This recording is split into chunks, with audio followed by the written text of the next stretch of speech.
Hello and welcome to Canvas, the Niger-Delta Roundtable, where I discuss the future of this region, humongously blessed with hydrocarbon resources. Every week, we give time to reflect on topics relevant to the development of the Niger-Delta and her people. This episode is no different. I'm here once again as we focus on how to take our region to a more promising future. A reminder, the podcast is sponsored by the operator of the NNPC, Renaissance Total Energy's Archip joint venture, Renaissance Africa Energy Company Limited, headquartered in Port Harcourt. Thank you for joining. I'm Adedayo Ilushakin. A topic for this episode, the Niger-Delta Style-Bender. In today's episode, we're stepping into the world of craft, creativity, and courage with a woman who's quite literally stitching her way into history. She's a leather artisan, a maker of shoes and bags, but more than that, she's a style bender. And yes, I came up with that. Now, someone who's redefining what it means to create, to lead, and to thrive in the Niger-Delta fashion scene. From the scent of tanned leather to the rhythm of hand tools and hide, a workshop is a space where tradition meets trend and where every stitch tells a story. We'll talk about her journey, the challenges she's faced as a woman in a male-dominated craft, and how she's using her skills to empower others and reshape the narrative of local fashion. So, whether you're a lover of style, which I don't have a lot of taste in, a supporter of local enterprise, or just curious about the creative pulse of the Delta, this one's for you. Again, a topic on this episode of Canvas, the Niger-Delta Style-Bender, and my guest is Ifiok Thompson. Ifiok Thompson is a creative director of Ifiok Exclusive Design, a brand known for leatherwork such as footwears, bags, belts, and customized bracelet. Ifiok Thompson, hello. Welcome to Canvas, the Niger-Delta Roundtable. Thank you very much, Dale. It's great to have you here.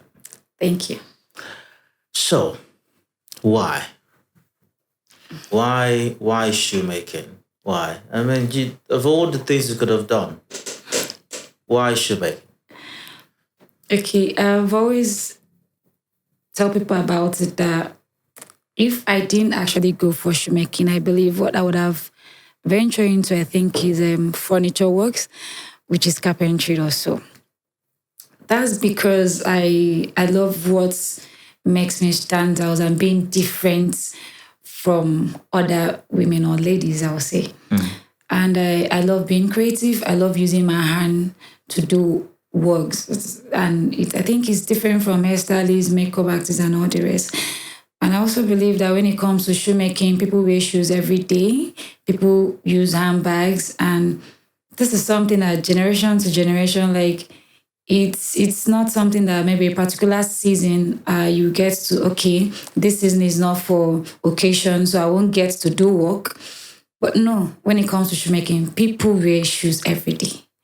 So I believe that my craft as a shoemaker or an artisan, it will help me explore more than just being a hairstylist or getting to... I'm not saying I'm not condemning hairstyling. No, I'm not also condemning being a makeup artist. So don't come after you on social media. No. I'm not condemning it, but I just believe I have this passion for shoemaking. But how did it all start? How did you get to a point where you figured, I want to be a shoemaker?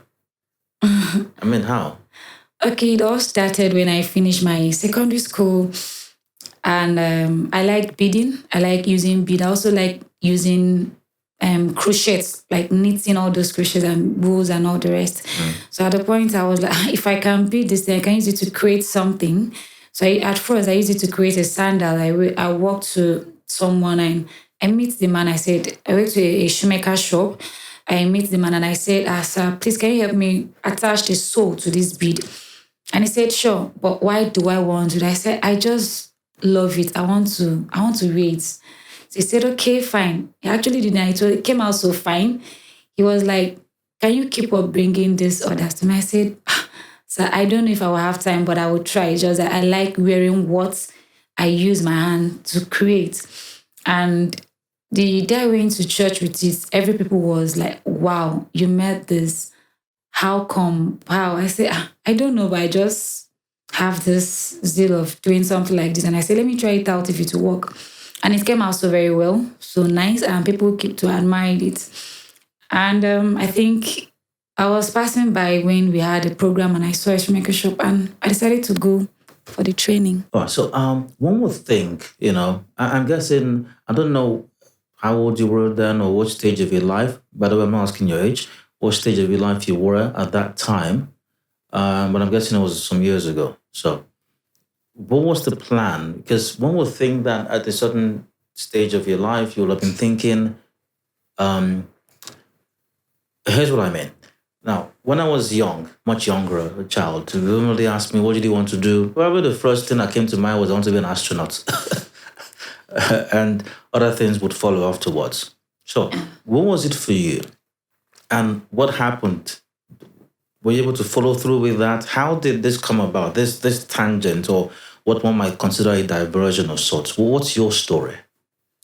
Okay, after I finished, I lost my parents when I was still very young. That should be 2010. Oh my, wait, did you say parents? Yes. Both of them? Yes. I'm sorry. Thank you, Mr. Dale.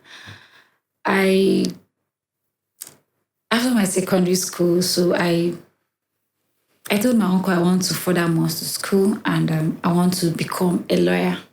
Actually, now I'm still a lawyer because I still hold hammer. So all of them is I'm still good in my profession. So I told my uncle I want to become a lawyer. I want to further more in school.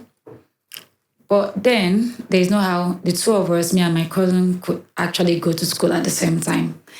Because even at that time, it was not really easy for them as well. But God, it was tough because I believe that every young person, when once they're going to school, you believe that when you come out, there's this office work waiting for you. You just be living a big life, get to enjoy yourself and make impact. So I've always dreamed to become a lawyer, but life happened. So I had to learn a skill.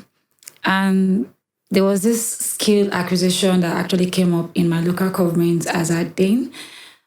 And it was different thing, fashion, designing, and all the rest. But I picked computer because my uncle said if I go for computer training, and then there's a particular place he was working, so they will secure a job for me.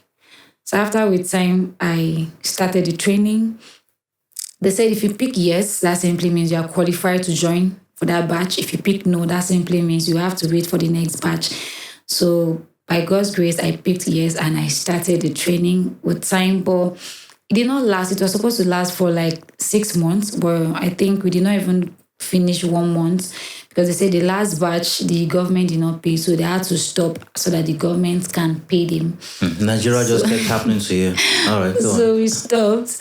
And while passing by that same road, I saw one of my classmates in secondary school when we finished, and she was a punctuality prefect while I was the assistant chapel prefect. So I met her and I said, I would love to do something like this. I have experience. I used bead to create sandals and all the rest. So she said, okay, I should come and meet the lady. The lady was actually related to her. And after some time, I started. The lady said, okay, but how much do I have? I said, I don't have money. And I didn't even know if there's money, because one thing with money and you're staying with someone, they will not just give you that money immediately. They might say there's no money, and by God's grace, even parents. So there's no how. Many times my parents didn't give me money when I was growing up. There's no how they will say that money is there immediately. So I had to talk to. I did not actually tell my uncle yet because I know they'll say there's no money for now.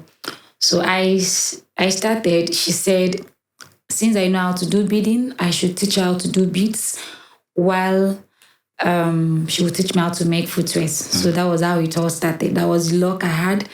So she started teaching me, but at some point I feel I was not getting what I wanted because I did not pay for it. So I had to talk to my uncle's wife, which my aunt, about it, and she said, okay, I have to tell my uncle. So we talked about it. My uncle said there was no money yet, but they'll have to find a way to sponsor it.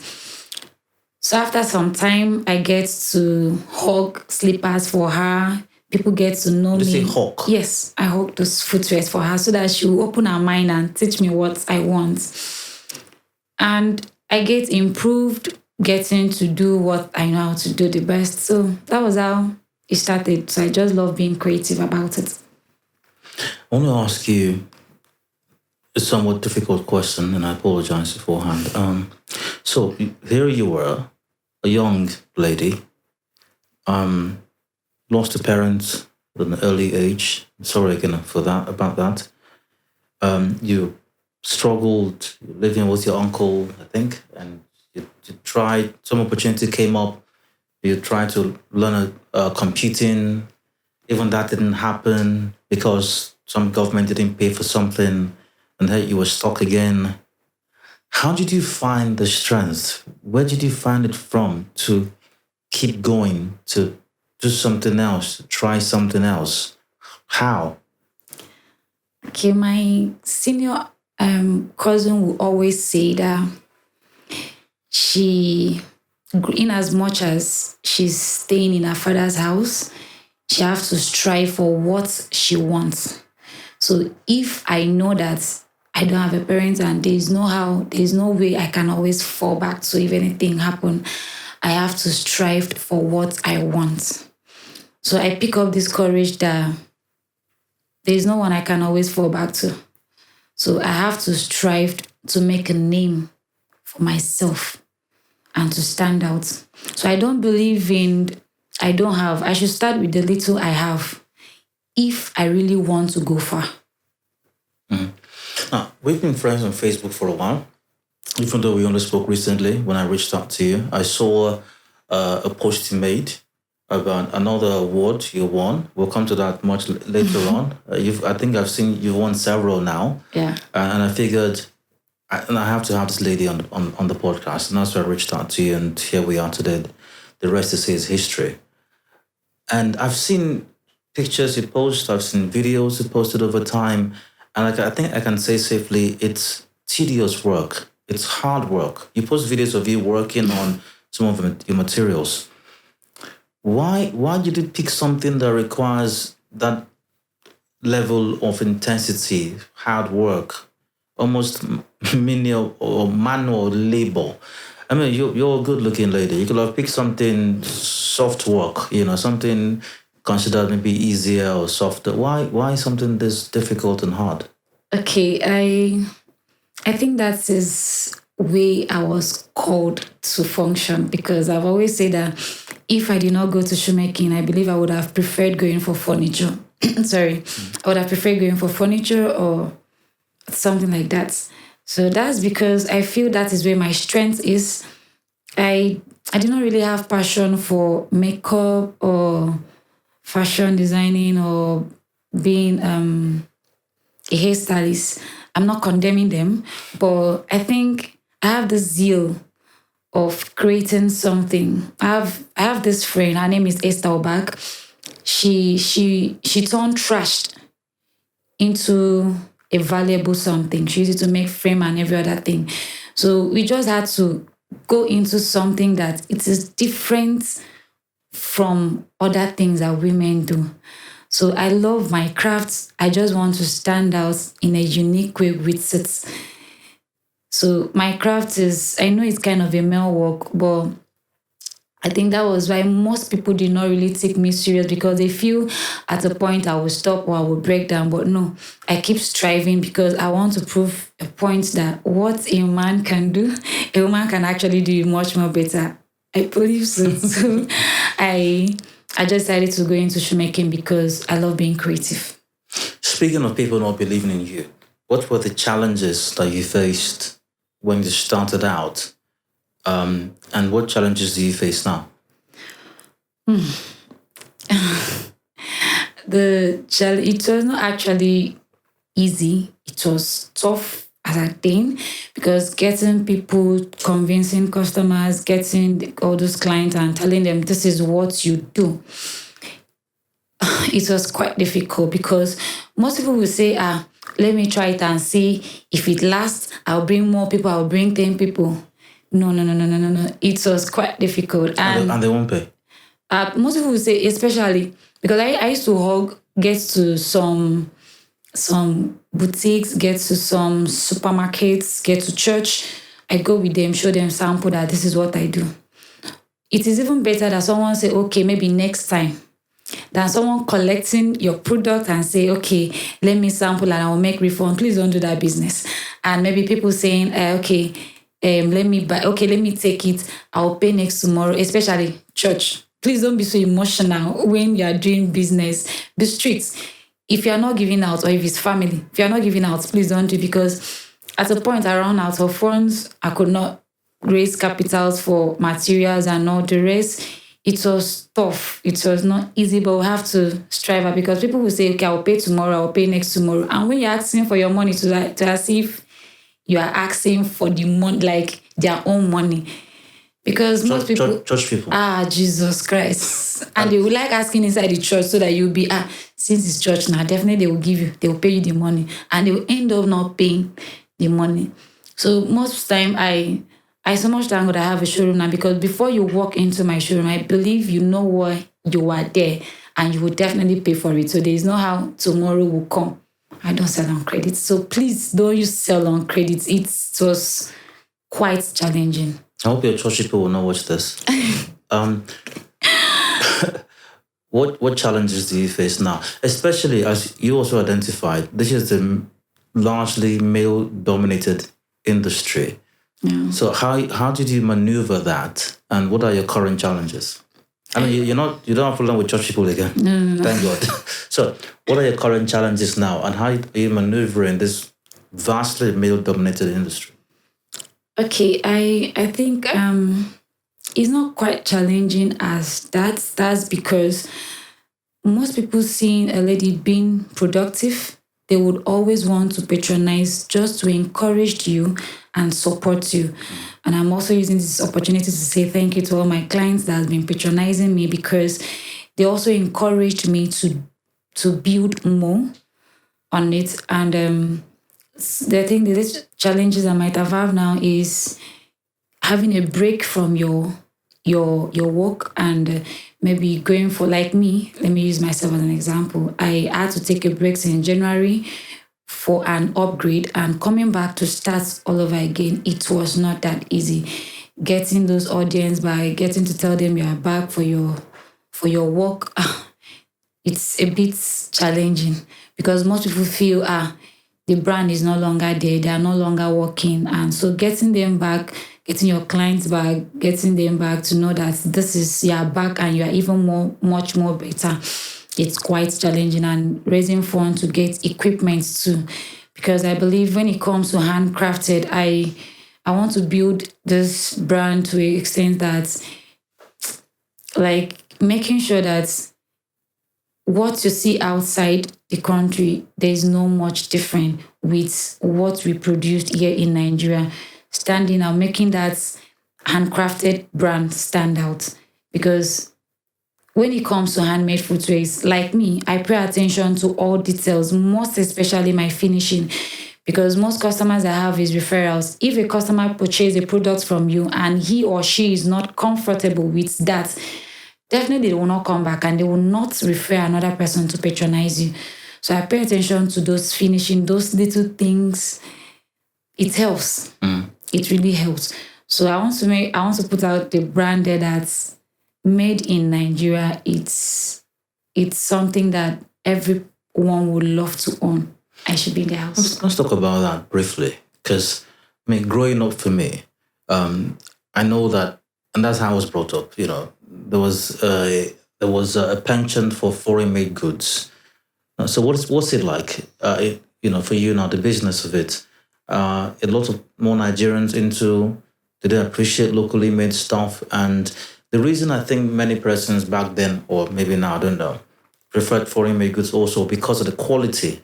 So is the quality of your work, does it match with foreign-made goods, and are more Nigerians now patronizing locally made stuff? Okay, I will say that when it comes to made in Nigeria products, I believe it's an individual something, and that is why I'm trying to build Ifiok exclusive design to be a brand that will be different from other brands. Because when it comes to handcrafting, most people feel it does not last. The durability is not there. If you purchase a product from me, I will give you a warranty, so yeah. And please do not sew it or do not put a pin on it. That's because I trust what the gum and everything I use in producing my footwear. So most people say, it will not last. So what's the essence? Or it will not stand the test of time and all the rest. But I will always tell you, if you're buying a made in Nigeria brand, please ask for the durability. If the person cannot give you the durability, that simply means he or she does not even have that confidence of what he or she is doing. But I will tell you, if you are purchasing something from me, it will last for a year or 2 years, depending on what you are buying. That's because of the materials I use to do it. It is quality. And I try as much as possible to make my works to be unique. Changing the narration and everything when it comes to handmade products, I think it's a lot to do. And I want to change that narrative of it does not last and the durability is not there. I just want everyone to believe that handcrafted products serve even more longer than a foreign-made product. It is Canvas, the Niger-Delta Roundtable. I have the distinct pleasure of having this conversation with Ifiok Thompson of Ifiok Exclusive. Yes, that's the brand name. All right. And the Niger-Delta Style-Bender. We'll go for a break. We'll return shortly and more of an inspiring story when we return. Please stay with us. In the heart of our journey, where the sun touches the earth and the wind whispers through the trees, a new chapter unfolds. A chapter where energy illuminates more than just bulbs. It lights up minds. A chapter of unity, a coming together with a common goal to energize futures and illuminating lives. In classrooms, young dreams evolve, inspired by the promise of a brighter tomorrow fueled by available energy. Small businesses flourish, becoming seeds of prosperity. Energy that empowers and is catalyst for growth and change. The future is energy. So, let's light up the path to a sustainable future together. Energy for you, me, and the world at large.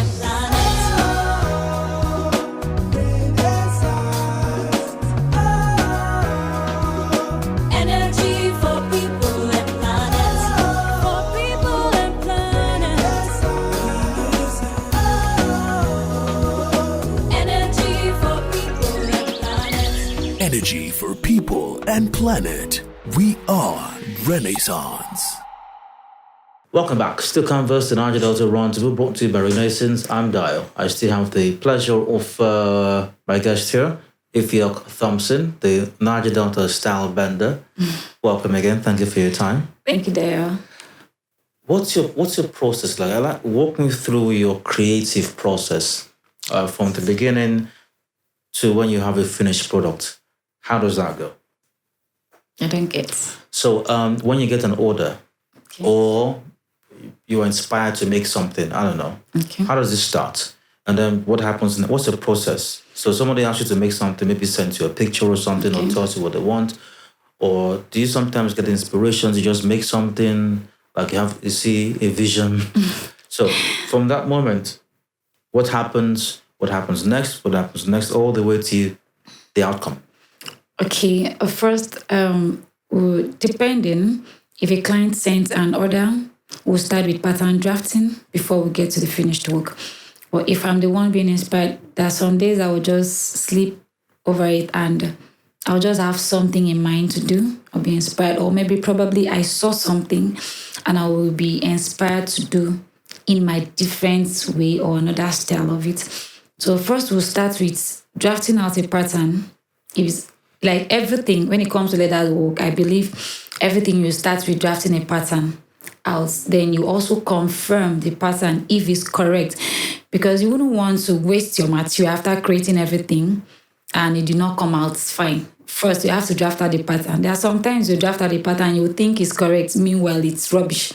So you have to confirm it first. We have a trial leader. This is what we call a trial leader. You cut it out, like you do it from scratch to the finish with the trial leader to see how it will come out, if it's coming out with what you actually imagine or what your customer actually demand for. So after that, before we now proceed, start the cutting, the filing, the stitching, before we get to finished parts. So that is it. It's quite stressful, most especially when it comes to shoes. Because for you to start drafting a pattern, getting to try it out, it's a bit easier for bag, because when you are cutting a pattern for bag, you'll be able to check with your pattern and see if it's correct, if you can go for it. Because when it comes to bag making, once your pattern is correct, when you are drafting it, you are done. Same thing with shoes, but shoes a bit stressful. That's because you have to try it with your trial leader and see if it's actually correct or if the pattern need an adjustment or anything before you can proceed with your works. Earlier, you mentioned that you took a break for about 6 months. Yeah. From January this year. Yeah. Can you elaborate on that? Why did you take a break for about 6 months? What happened? Okay, I actually take a break to go. The thing is that upgrade, I will always advise in anything you are doing, you should always go for upgrade. It's a must. It's a sure thing, because a lot of things is coming into the fashion industry. So you might see something that you can do, but you will not be able to do it. It's not all about just seeing it online. Yes, YouTube is there to guide you, but then there are some things that people that are in YouTube will not want to show you what you need and what you want to know. You understand? So I believe upgrade is a must. I took a break. That's because I needed to upgrade on my skill, because I don't know where I will see myself tomorrow. So I have to upgrade. Milan. That's where Milan. I have to upgrade on my skill to improve more on my crafts. So coming back, it was a bit of getting my customers back and all the rest. So I had to take that break for an upgrade. Have you ever had the experience of a customer telling you, that popular what I ordered versus what I got? Not really. Exception of when I started new. Customers, especially we ladies, ladies can complain, Jesus. Of Nazareth. Ladies, I prefer working with guys. They will tell you, this is what I want. This is how I want it. This is my picture. This is what I want. Just give me this. Or if you have your concept, you can do it. But a lady will walk into the shop and I will tell you, this is what I want, but I'm confused of the material. Should I go for this? And the person will still be the one asking you. It's okay. As a professional, you advise, to me, I would prefer you go with this or you go with that. But I will always tell my customer, please let me work with your order. The colors you want, the concept you want, so that you will not end up telling me you are not comfortable with it or you don't want this color again. Ladies are this kind of person. To satisfy a lady when it comes to handcrafted things, it's not easy. Because I know I'm a lady, but we are fond of... Oh, you are? We are fond of it's shifting or this or that. But I will always pray for God to give me those clients that are not going to stress me. Let's talk about the business side of things now. You described earlier on how church people almost ruined you. No offense to church people. So, how do you... yes, so you've got the talent, you've got the skill, no doubt. You know your craft. But it's not enough. And then there's a business. At the end of the day, you want to look at your bank statement and the balance sheet and see that it's in the green. That money is coming in. More is coming in than is going out. So how do you balance the business side of things? How have you improved on that? Basically, yeah.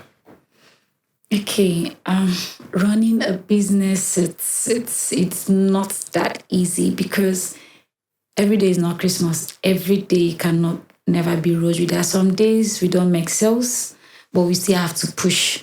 There are some days that will make the sales that will cover up for the ones we did not make, and we still thank God for it.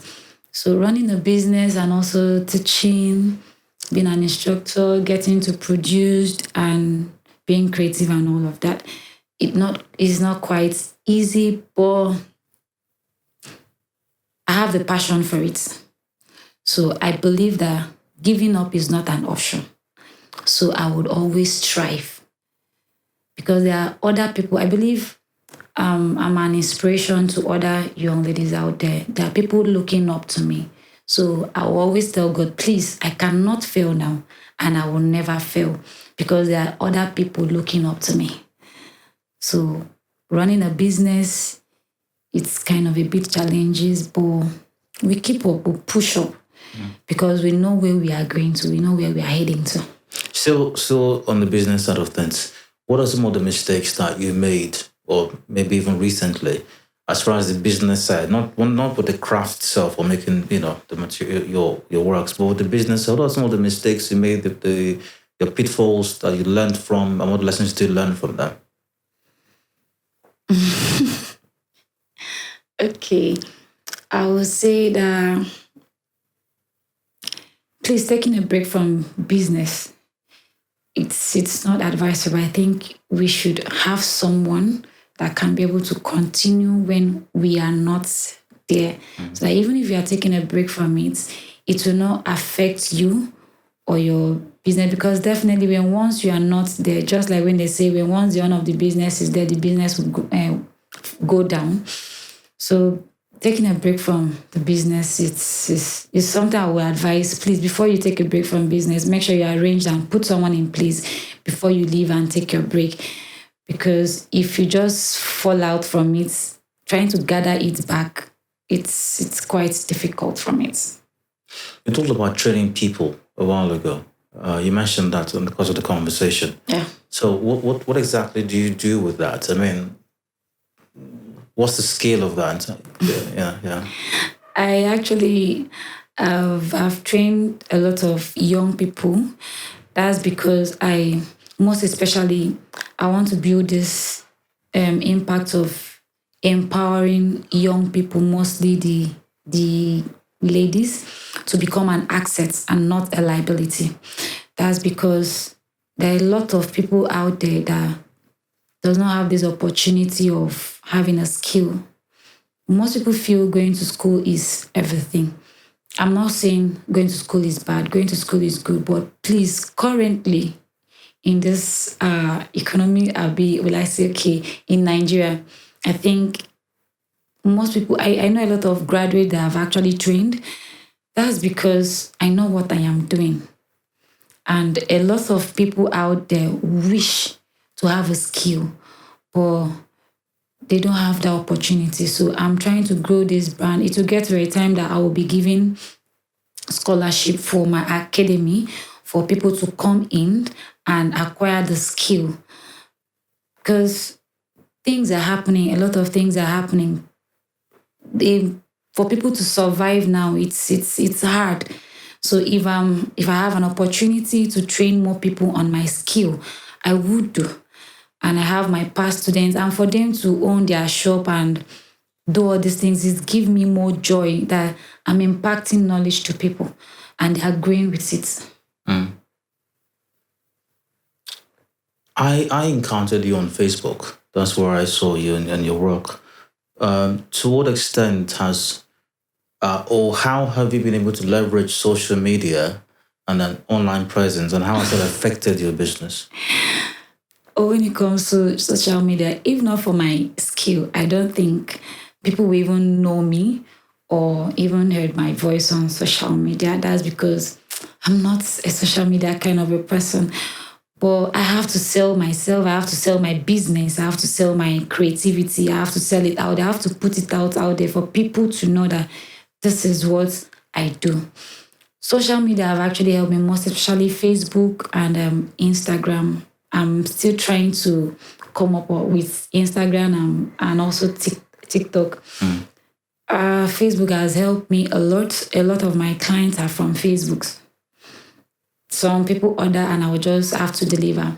I remember sending out some jobs to outside the country, and also I got a contract from Greenock International School, still from a Facebook. So social media has helped me a lot when it comes to my business.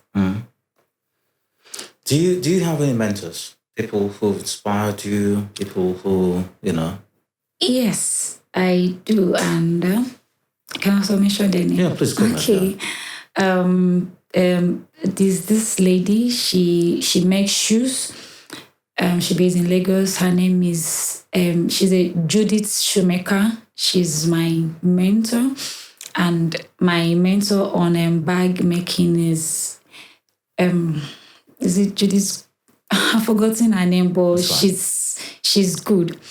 And also Akpaka, he's in Port Harcourt here. Akpaka brand is a made in Nigeria brand. He makes shoes too, and also their Day brand. Those are people that inspire me a lot. And also have Jenlo is a brand known for bag making. She also inspired me. So also have Carl Design. She also inspired me a lot. These are ladies and men that inspire me to do more in my field. What's the plan for you? What's the future like? What's the next level? Okay, currently I'm planning on getting a space for an academy to be able to teach and mentor other young people on this craft, because I have a lot of DM. Most people say, I don't have accommodation, I want to pay for a training, but then my workspace is not enough. So I cannot just take everybody for now. So we are currently working on an academy where people will come in and be able to stay, have accommodation for it, and so that we'll be able to be comfortable while learning.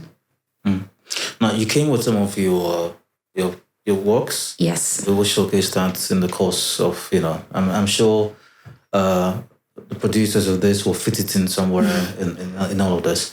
But also, while viewing your post on Facebook, you've won several awards. Can you take me through some of them and the most recent one as well? Okay. And how did those make you feel? Oh, good. Getting award, I think my first award was in 2019. That was when I won Face of Ibom Heritage Magazine, Nigeria, in Akwa Ibom State. So my first award was 2019, and it was in Osun State. I think it was Youngest CEO of the Year. That was when I newly opened my container, when I started my shoemaking. So that alone... In Osun State? Yes, that was in Osun State. Were you in Osun State at the time? No. I was still in Port Harcourt. I just got an email and I was asked to come to Sode. So it was actually an event organized. And I think my second award was in Akwa Ibom State. That was... I think I've actually forgotten. No, okay, it was when you want so many, you can't keep up. The third one was entrepreneurship stuff in River State here.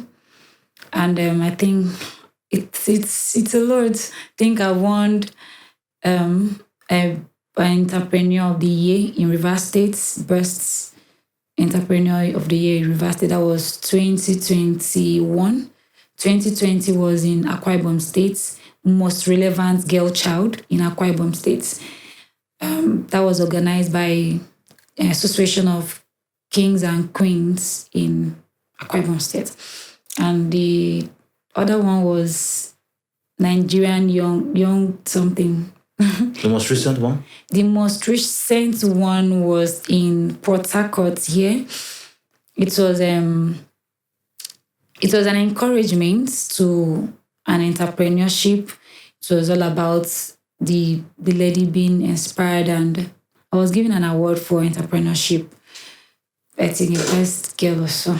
So we thank God for that, and God has been faithful. And it is not just all about receiving an award. I believe that this award, it's also helping me to grow more. That simply means everything I put out there, people are actually watching. So to every young person out there, strive for the best, don't give up. Because people are actually watching. People are also being encouraged by what you put out there. So I want to say thank you, and to all those awards I've been receiving. Some I've actually forgotten some, and even young Nottinghams, I also receive award from them, and it's an encouragement to me not to give up. So I'm not taking that for granted, and I'm saying I will push up, and the world, Africa at large, will be proud of me someday. I have no doubt about that. I'm sure that there are lots of young persons who are listening to this right now, maybe on radio, who are watching this on YouTube or elsewhere. Young ladies as well, especially, who are trying to figure out their lives, figure out the next step, the next stage for them, what to make of themselves. What do you have to say to them? Giving up is not an option. So I would always say that check where you are coming from. Look at where you are going. Check the two of them. It is not by your power. It's God's grace. So if you really want to go for this thing, start with the little you have. Then the next one will be history. So I would tell them that one thing is believe in yourself, believe in your crafts, believe in whatever you are doing. Because what you are bringing now to the society, the next one will be history. So focus, determination, and be consistent in anything you are doing. And the next will be history. So never give up. Pursue your dreams, and you'll get to the top. Thank you. And your uncle and your aunt, how did it feel about all that's happened to you and with you over the last couple of years? A lot of people think that when you lost your parents, you've actually lost everything. No. I did not allow that to wear me down. I have to push up. So my uncle and my aunt, they are very proud of me now. They will always say, I am proud I have I have someone like you, because I have made them to understand that it is not all about this or that. I think it is all about me. What I choose, the future I choose, the kind of lifestyle I choose determines who I want to be in the future. So currently, they are very proud of me for not letting them down. And I've always stick to my auntie's advice. If you want to succeed, stay focused, be consistent, and the rest will be history. So for anyone who's thinking right now, I've got to have an Ifiok exclusive bag or shoe or something, how can I do that? How can they reach you? How can they see your work or get in touch with you? Okay, my social media handle is, my own personal handle is Ifiok Thompson. When wants to search, you will see me. While our page is Ifiok Exclusive Design. We are also on Facebook and Instagram. Your showroom is what? My showroom is at 530 Ikwe Road, Rumigbo, and our phone number is 081 080 28108. Can you go for that again? 081 080 28108. And are you affordable? Yes, we are very much affordable. Of course you'll say that.